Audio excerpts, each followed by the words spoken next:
Olá, pessoal, boa noite. Eu desejo que todos vocês sejam bem-vindos e bem-vindas a mais uma aula de história aqui pelo canal Educação. Eu sou a professora Kelly Campelo, é um prazer estar aqui com vocês, iniciando mais um ano letivo. Então, você que está aqui assistindo a nossa aula através do nosso canal do YouTube, apareçam aqui no nosso chat ao vivo, me manda aqui um oi. Eu quero saber se você está aí do outro lado aqui comigo. A galera que também está online aqui na sua cidade, o pessoal de Cajazeiras do Piauí, de Fronteira, de São Pedro do Piauí, apareçam aqui no nosso bate-papo, me manda aqui um hello, né? Lembrando, como eu sempre falo aqui, como é importante que a nossa comunicação, ela exista, né? E a principal ferramenta que a gente tem para conseguir realizar isso tá aqui, que é o nosso bate-papo, tá certo? Então me manda aqui um oi que eu quero saber se você tá aí. Olha, gente, nessa primeira semana nós não iremos iniciar nenhum conteúdo novo, né? Foi estabelecido com a SEDUC que escolher um conteúdo para que a gente possa aqui discutir na nossa aula de hoje, né? Um conteúdo bem importante que marca, é um dos primeiros conteúdos que a gente estudou aqui sobre na segunda série do ensino médio, então é ele que a gente vai discutir hoje, que é movimentos religiosos. A gente vai revisar um pouco sobre Inquisição no Brasil, Inquisição na Europa. Iremos responder aqui algumas questões sobre esse conteúdo. Então, seria interessante, né, que vocês aproveitassem para poder revisar, para poder responder aqui as atividades junto comigo, tá certo? É um meio que a gente tem para que vocês consigam se ligar, se vocês ainda lembram do conteúdo, se ainda está fresco aqui na mente de vocês. Então, vai ser bem interessante, tá bom? Então, bora aqui. Hoje, dia 1º de agosto, né? A gente teve aí algum descanso, né, gente? Então, olha só. Agora a gente vai retornar aqui o nosso segundo semestre. Como vocês já sabem, a gente vai discutir muito sobre ainda continuar estudando o Brasil. Durante o primeiro semestre, nós estudamos todo o Brasil colonial, né, de 1500, com a conquista, a chegada dos portugueses ao nosso território. Estudamos ali as características em relação à fase do pau-brasil, o açúcar, a fase do ouro, das drogas do sertão. E no segundo semestre a gente vai estudar sobre a vinda da família real para o Brasil, os processos de independência do nosso território, inclui também o Piauí, né? A gente estudou colonização do Piauí também. Vamos analisar o Brasil imperial. Vamos analisar aqui o processo de fim da escravidão em 1888. Vamos estudar também as revoluções burguesas, como a Revolução Industrial, a Revolução Francesa, o fim do absolutismo na Europa. Então, vai vir muitos conteúdos aí pela frente, tanto um pouco do Brasil quanto história geral, tá certo? Então, vamos aqui relembrar o que a gente já viu em aulas passadas, as motivações da reforma religiosa. Bom, então vamos se ligar aqui no contexto em que nós estamos inseridos, né, gente? Esse conteúdo está inserido. Então, lembra que existe uma divisão tradicional da história. A gente tem ali, né, a pré-história, depois a gente tem a história antiga, e depois da história antiga entramos na Idade Média, a partir do século V, que se estende até o século XV. Então, são 1000 anos de Idade Média, um período em que, muitas vezes, quando a gente fala em Idade Média, fala assim, né? O período da Idade das Trevas. Por quê? Porque foi uma denominação que foi criada ali a partir do século XVI, com o Renascimento Cultural. Os renascentistas diziam que as trevas estavam na Idade Média, porque o conhecimento ele não era compartilhado de uma forma geral com a população. Era um período em que eram extremamente religiosos. A Idade Média era baseada no teocentrismo, que era Deus na base do universo, da vida das pessoas. Então, o questionamento ele não era permitido. A Igreja Católica ela oferecia todas as explicações possíveis sobre a origem da vida, da humanidade, e as pessoas não poderiam questionar, porque senão estariam cometendo um crime, né? Um pecado. Então, as pessoas elas viviam com esse sentimento, né? Claro, existiram exceções, mas de uma forma a gente pode pensar que as pessoas elas tinham um certo medo do questionamento. A gente também fala que a Igreja Católica, nós aprendemos que era a maior instituição religiosa da época. A Igreja Católica ela concentrava em suas mãos a educação, as questões econômicas, as questões políticas, né? Existia o trabalho era baseado na servidão, então as pessoas elas trabalhavam dentro do feudo para se sustentar e não para acumular riqueza, já que o acúmulo de riqueza era considerado um pecado, né? Mas a gente sabe que a Igreja Católica era uma das instituições mais ricas naquele período. Então, gente, a Idade Média ela foi marcada por isso.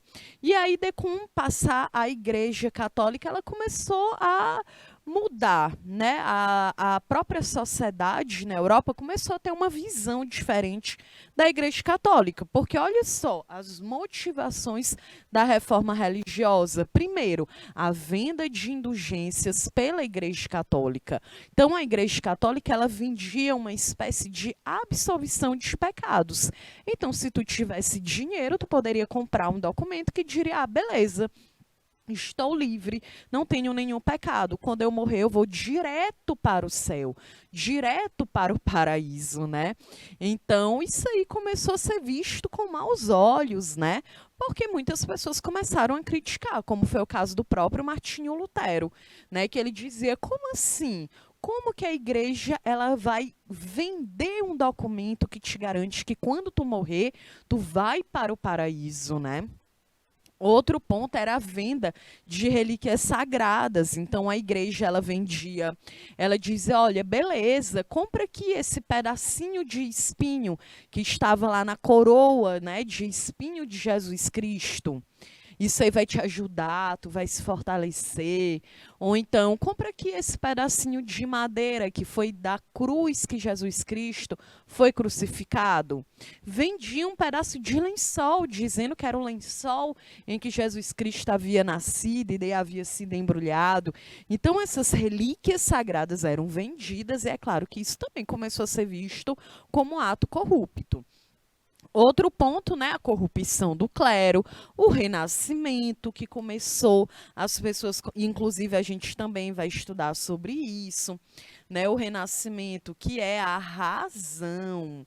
Então, se antes, né, até o século XV, tudo era explicado através da Igreja Católica, né, gente?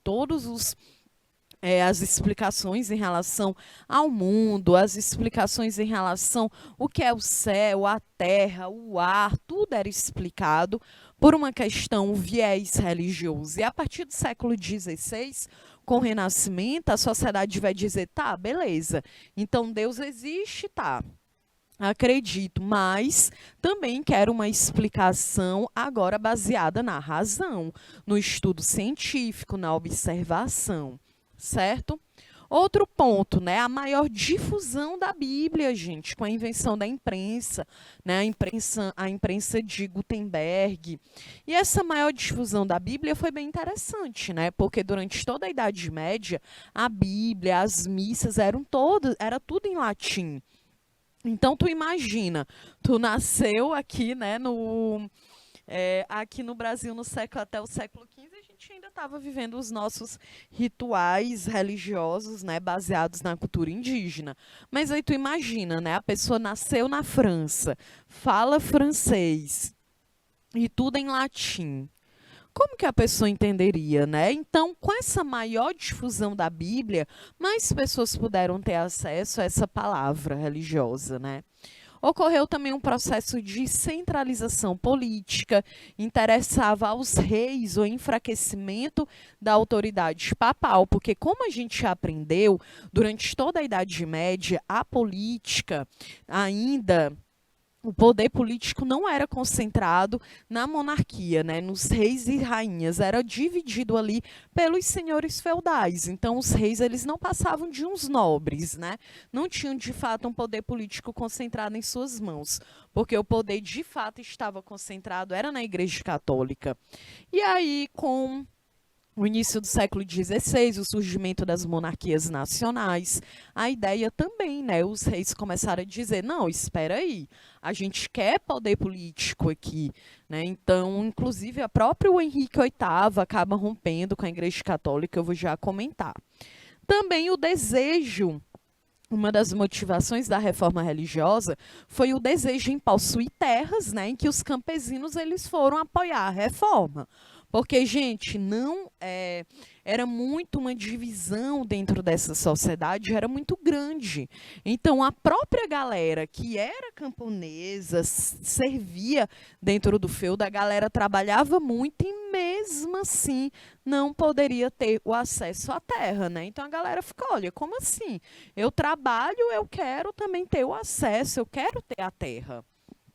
O outro ponto era a condenação da usura pela igreja, né, que feria os interesses da burguesia comercial. Então, isso aqui é porque a Igreja Católica ela condenava o lucro, gente. O trabalho era visto como algo, beleza, tu trabalha dentro do feudo, tu produz a tua própria comida, a tua própria casa, a tua própria roupa. Então, tu não precisa trabalhar para ter um dinheiro, né? Porque a Igreja Católica dizia que era um pecado você acumular riqueza, você acumular lucro. Então, é claro que com isso, né, é que entra aí a grande questão, que começaram a dizer, olha, e por que você, a Igreja Católica, é uma das instituições mais ricas que existe? Então, isso aí começou a ser questionado, né? A burguesia, essa nova classe social que surge ali na Baixa Idade Média, a partir do século XI, o próprio nome burguesia, que vem da galera, né, que morava dentro das cidades muradas, os burgos, e começaram ali a comercializar. Então dizer, olha, não faz sentido. A gente quer ter a terra, a gente quer poder fazer atividades comerciais, a gente quer ter o capital, a moeda, o dinheiro, né? A configuração mudou.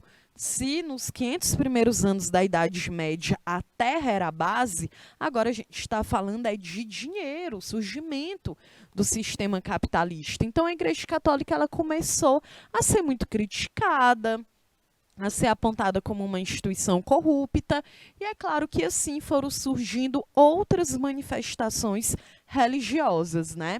Então, nós temos aqui, vão surgindo as igrejas cristãs protestantes. Teve a luterana, em que o líder foi o Martinho Lutero, na Alemanha.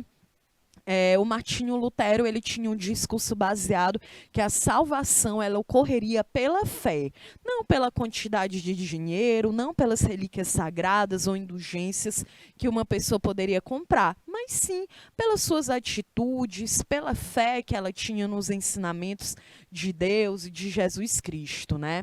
Então existia um culto, ele valorizava muito a leitura da Bíblia.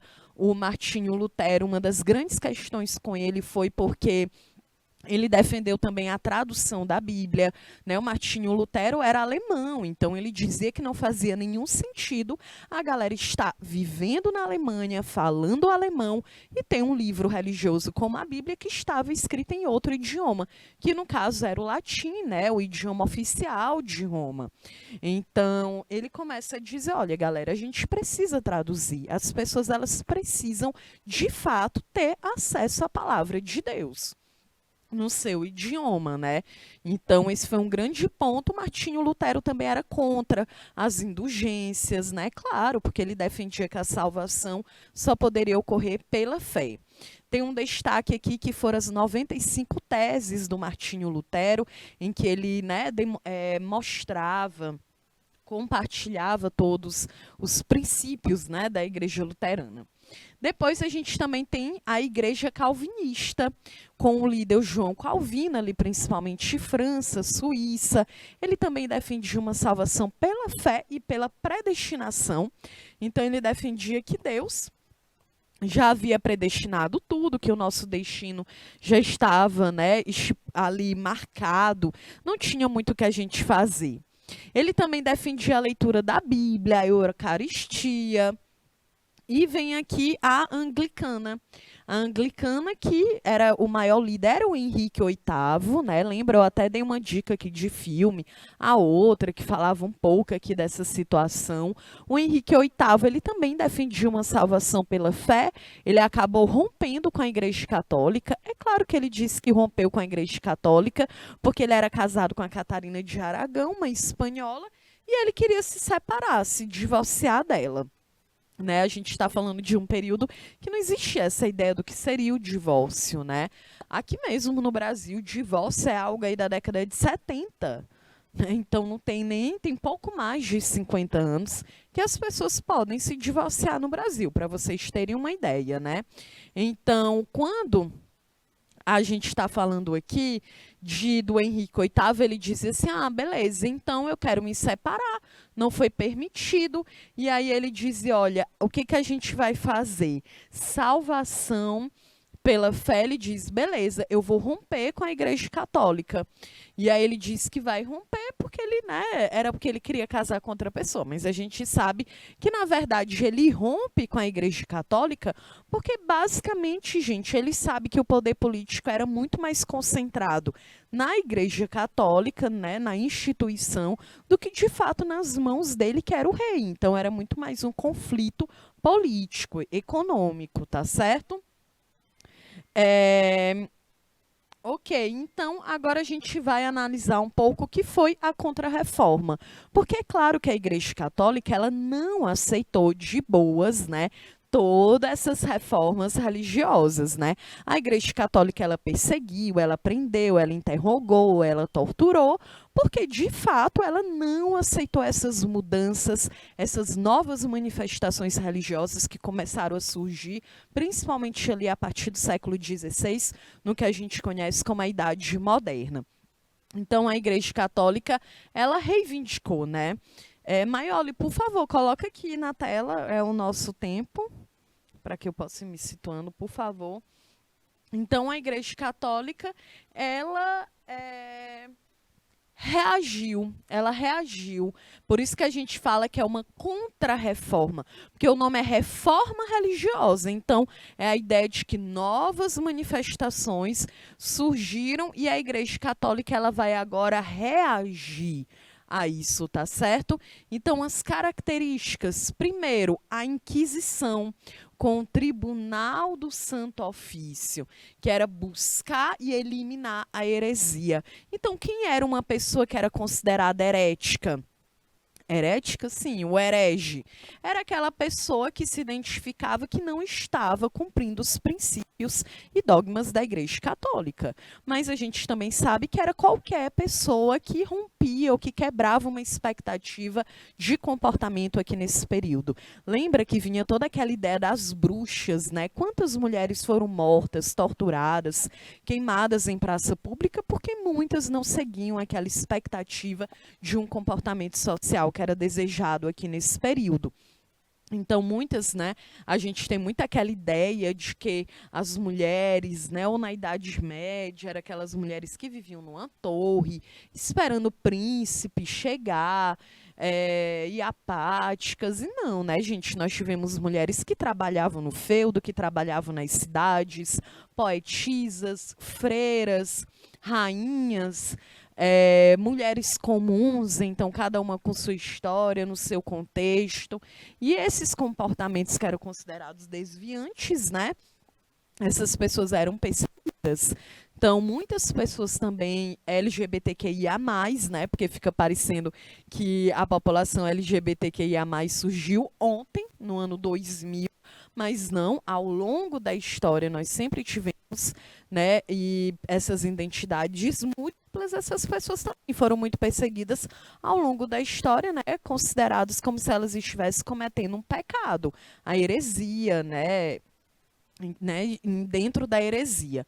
Então, a Inquisição, esse tribunal do Santo Ofício, ia buscando, ia ali observando o comportamento das pessoas, muita gente era denunciada.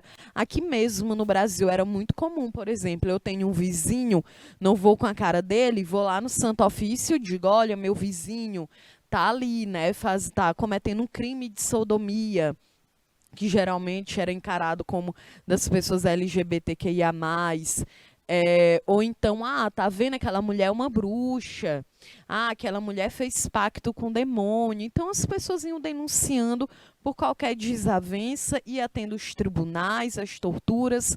Muitas pessoas também foram mortas, né, em praça pública, para que servisse como uma espécie de exemplo para os outros, né, gente?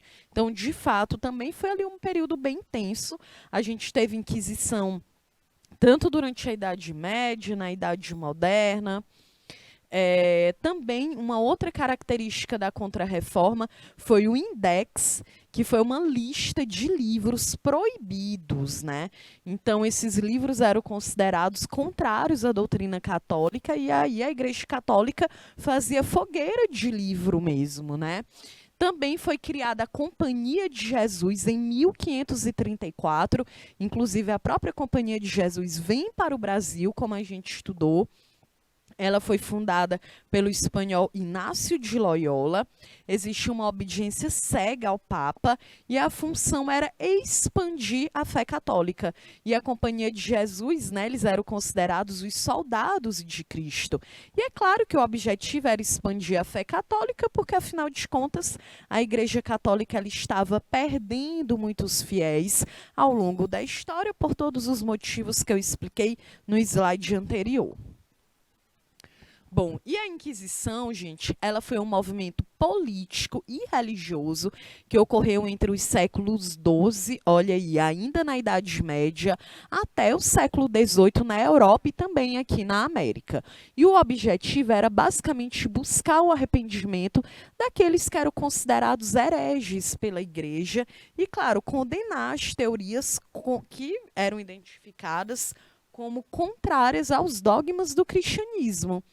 E desta maneira criou-se uma instituição com autonomia, né? Então essa instituição ela criava as suas próprias regras para investigar e julgar pessoas acusadas de heresia, baseado no sistema jurídico da Igreja Católica Romana. A palavra heresia, ela vem do grego e ela quer dizer escolha. Então, portanto, o herege era um fiel cristão que havia feito uma escolha contrária ao que afirmava a doutrina. Muitos estudiosos consideram o herege como uma espécie de revolucionário, porque ele defendia suas ideias, né? Mesmo correndo o risco de ser condenado à pena de morte. Aí na tela vocês estão vendo o símbolo da Inquisição. Os tribunais, né? E a gente fala os tribunais porque de fato foram muitos ao longo da história. Os tribunais do Santo Ofício tinham as seguintes características. Primeiro, eram instituídos com um objetivo específico, né?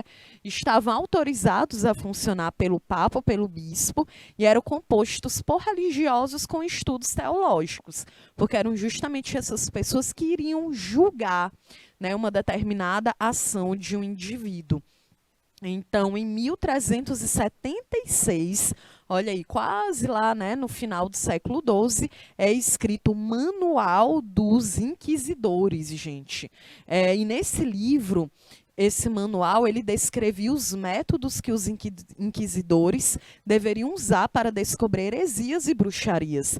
Aí na tela vocês estão vendo, né, uma espécie de tortura. Então, era um manual, né, de como você poderia torturar uma pessoa. E aí, muitas vezes, as pessoas acabavam confessando, né, digamos, beleza, então tá, eu fiz sim um pacto com o capeta. Porque, afinal de contas, aquela pessoa ela estava sendo torturada, né, uma violência, uma invasão do seu próprio corpo. Então, muitos mentiam apenas com aquele objetivo que aquilo ali acabasse, né? Porque, afinal de contas, gente, uma pessoa ela estava sendo torturada, né? Não tem como você levar em consideração o que diz uma pessoa que está passando por uma situação de violência. Então, esse manual, ele condenava, por exemplo, né? Ele condena, por exemplo, o uso da tortura para arrancar uma confissão, e a obra se tornou uma referência para padronizar a ação inquisitorial, né? Então, tinha sim a tortura, na verdade, né? Os métodos, eram os métodos que essas pessoas, elas poderiam, esses inquisidores, poderiam utilizar para poder, né, tirar aí qualquer tipo de informação. Então, olha, as principais características. Primeiro, é preciso lembrar que os tribunais da Inquisição eram temporários e surgiam conforme a necessidade de julgar casos de heresia, né? Então, esses tribunais, eles viajavam, né, gente, o mundo inteiro, tá certo? Para poder, ó, beleza. Então, vamos se ligar aqui como é que é aí o comportamento de tal pessoa. Então, a ideia era essa. É, Então, ó, muitas vezes os acusados eles eram encontrados aleatoriamente e condenados apenas para servirem de exemplo. E quando eu coloquei aqui aleatoriamente, entre aspas, é como eu falei. Então, imagina, né? Tá aqui a Help aqui no nosso bate-papo. E aí eu digo, olha, Help, cara, tu vai, é minha vizinha, e eu vou dizer, né? Olha, tá vendo ali? Tá cometendo, é uma bruxa. Eu vi, ela fez um pacto com o demônio. Podem levar ela para o tribunal da Inquisição.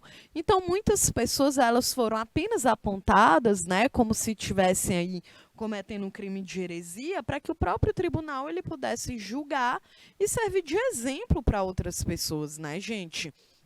Então tu imagina o medo, né, que as pessoas geralmente elas tinham justamente por isso, tá certo? Então, também eram convocados a prestar, essas pessoas eram convocadas a prestar depoimento aos inquisidores a partir de denúncias de terceiros, né? Ou de uma simples suspeita, tá certo? Os julgamentos contavam com a presença de um jurista e um teólogo e perseguiam principalmente judeus, os mouros, né, os árabes, as feiticeiras, os filósofos, cientistas.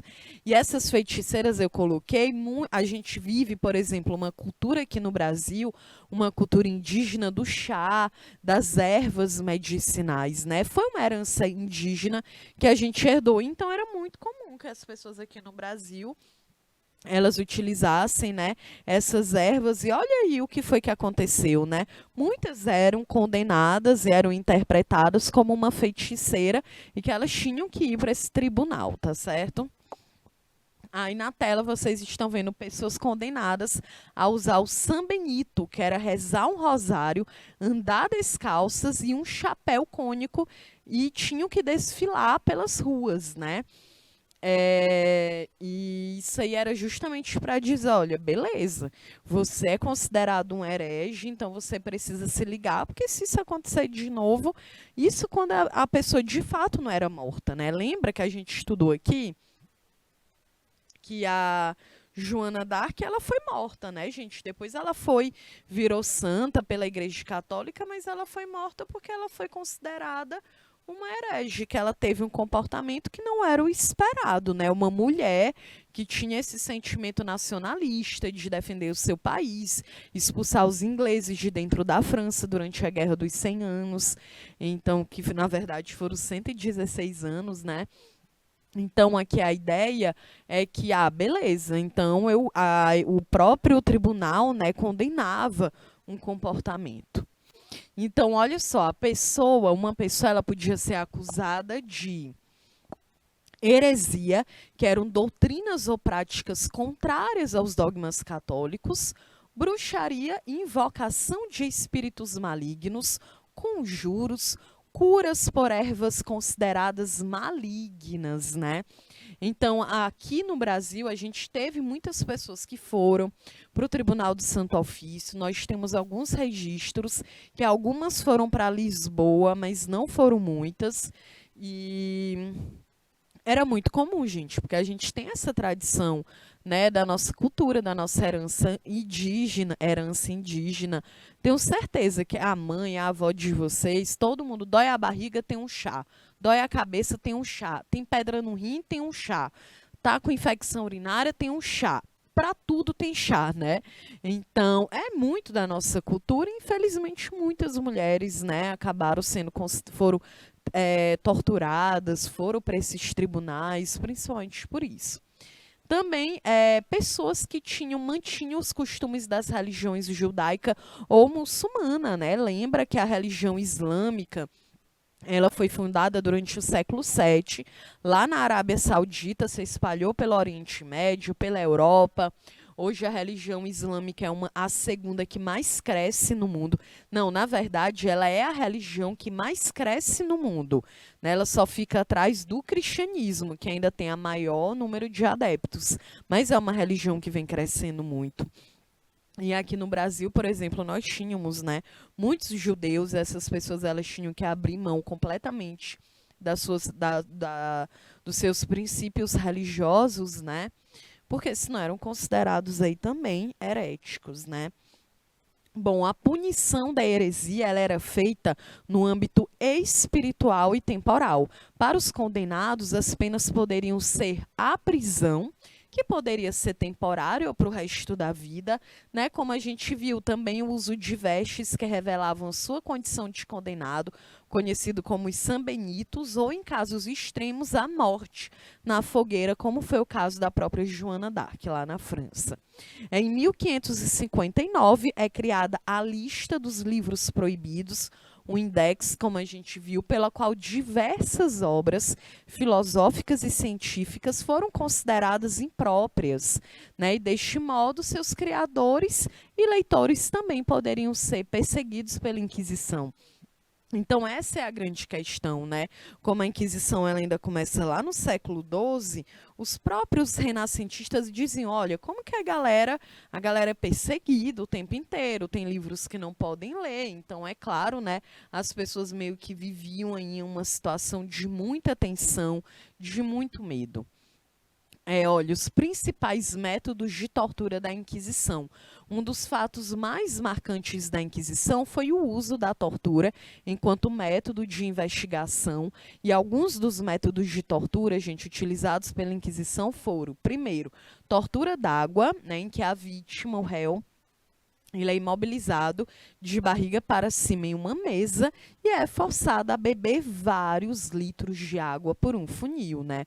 A pessoa ela podia simplesmente morrer ali afogada porque era colocado um funil dentro da sua boca e jogar numa grande quantidade de água. O outro era o potro, que o acusado ele é posto em uma cama e os seus membros são amarrados com cordas nos quais, né, é pressionado, né, para lhe causar muita dor. A roda, em que o suspeito é amarrado em uma roda posicionada, e aqui, ó, eu até coloquei uma imagem da roda, né, que é justamente essa aqui. E aí tu imagina, né, aí tu tá lá sendo torturado. Gente, né, muita gente, não, beleza, se for para parar essa tortura, eu digo logo que eu fiz o pacto, né. O pêndulo, que o incriminado ele era preso pelas extremidades do seu corpo suspenso a alguns metros e largado bruscamente, né. Era como se tivesse, né, te jogado aí de um prédio, né, de uma determinada altura. O polé, que é a vítima, ela era amarrada pelas extremidades de seu corpo, o qual é esticado até romper os ligamentos, né? Então é algo assim que a gente nem consegue imaginar, né? Por toda a crueldade, mas era algo que era feito bastante, né? A gente tiver essa necessidade de se impor um dogma que era considerado correto, único verdadeiro. A gente vê muito isso, né, pela própria cultura, os rituais religiosos indígenas que foram proibidos de existir aqui no Brasil a partir do momento que a colonização do nosso território ela começa, que a Companhia de Jesus vem para o Brasil com o objetivo de catequizar os indígenas. Então os indígenas aí tiveram toda a sua cultura, a sua religião rompidos, né, gente? Justamente porque era proibido. Então, ocorreu também a Inquisição no Brasil, ela teve início no período colonial, No momento em que o Brasil era ocupado, o movimento acontecia já desde o século XII, lembra? Na França, na Itália, em Portugal, na Espanha. Então, a Igreja Católica ela patrocinou as navegações marítimas, patrocinou a colonização e ocupação da América e, é claro, né? Vieram para o Brasil e aí começaram a desenvolver todo esse processo, né, de proibir as manifestações religiosas dos povos que aqui viviam. Tá? Então, por isso que a gente também tivemos alguns casos aqui no Brasil. Então, olha, como aconteceu a Inquisição? Primeiro, né, visitas dos inquisidores. Gente, o Brasil, gente, ele recebeu visitas de inquisidores cujo objetivo era investigar comportamentos e inibir qualquer prática alheia aos princípios estabelecidos pela Igreja. Então, historicamente, a gente fala em 3 ou 4 visitas aqui ao Brasil. Eu coloquei aqui as datas, não para a gente ficar decorando nada, né? Mas para a gente conseguir se situar um pouco. Então, a primeira foi entre 1591 e 1595. A segunda, entre 1618 e 1621. A terceira, entre 1627 e 1628. E a quarta, supostamente, já no século XVIII. Então, o primeiro inquisidor do Brasil se chamava Heitor Furtado de Mendonça. E os inquisidores, por sua vez, nomearam clérigos que seriam os responsáveis pelo controle dos hábitos e costumes da colônia. Olha isso aqui, né? Controle dos hábitos e costumes. Então, os nossos hábitos, os nossos costumes, a nossa cultura aqui no Brasil, gente, ela foi completamente controlada, né, por uma cultura, por uma civilização europeia que havia estipulado o que era positivo e o que não era. O que era bom, o que era certo e o que não era, né? Então é por isso que a gente teve a nossa cultura rompida, né? Toda a religiosidade indígena era proibida de existir, né? Então, isso aqui é para vocês verem, né? Os nossos hábitos, a nossa cultura. Então, isso é algo muito significativo, muito forte, né? A gente ser um povo em que a nossa cultura ela é completamente rompida, quebrada. Bom, 2, investigações e práticas de heresia. Não só os padres eram orientados a observar o comportamento dos fiéis, além desses, olha aqui o que eu falei a vocês, né? Qualquer pessoa poderia acusar outra, gente, inclusive anonimamente, o que propiciava a vingança entre vizinhos ou parentes, né? E se a galera tivesse uma desavença, beleza, já denunciava logo, né? Então, havia uma lista preparada pela igreja onde constavam os que eram considerados crimes de heresia, que incluía feitiçaria, práticas, né, judaicas, bigamia, o adultério, a sodomia.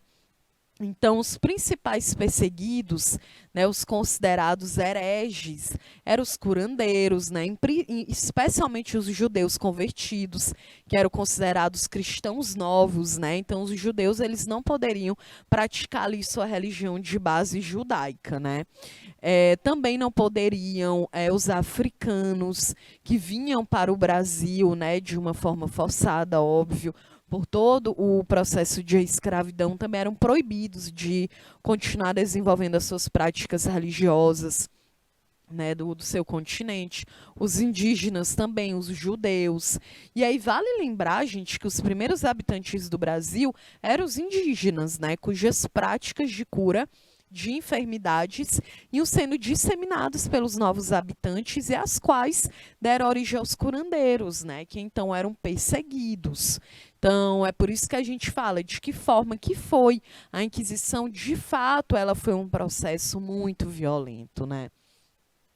E aí eu coloquei aqui algumas curiosidades. Eu vou deixar as curiosidades para que a gente possa falar um pouquinho na parte 2 da nossa aula. Lembrando que na parte 2 a gente também vai responder algumas questões tá certo? Então seria bem interessante o pessoal de Cajazeiras, do Piauí, a galera de Fronteira, a galera de São Pedro, do Piauí, que vocês estejam aqui, né, na parte 2, para que a gente possa responder essas questões juntos, tá certo?